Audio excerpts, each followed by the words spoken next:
Hey mga bro, may breaking news tayo. Sa April 11, 2024, magaganap ang unang US-Japan-Philippines Trilateral Leaders Summit sa White House, kung saan dadaluhan ito nina US President Joe Biden, Japanese Prime Minister Kishida Fumio, at Philippine President Ferdinand Marcos Jr.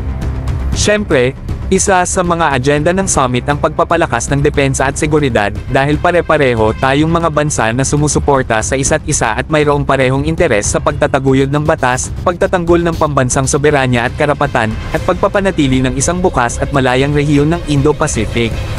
Ngunit marami pa rin ang hindi nakakaunawa na hindi lamang depensa at seguridad ang tanging agenda, at pag-uusapan din sa summit ang pagpapalakas ng ekonomiya at pampulitika, na lubos na makakabuti para sa Pilipinas.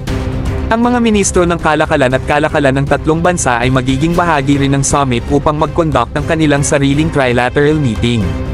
Hangad ng parehong US at Japan na tulungan ang pag-angat ng ekonomiya ng Pilipinas, na siyang magbibigay ng kakayahan sa Pilipinas na palakasin ang ating kakayahan sa depensa.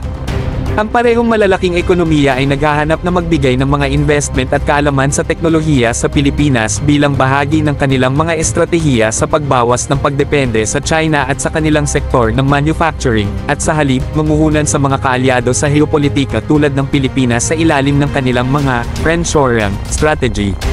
Ang malaking focus sa teknolohiya ay nasa renewable energy, artificial intelligence, semiconductors at electronics. Ang mas matatag na ekonomiya ng Pilipinas ay nangangahulugan ng kakayahan na magbayad para sa modernisasyon ng ating militar, at ang pagdala ng manufacturing at technology ay magbibigay daan sa SRDP program ng DND na maging mas achievable.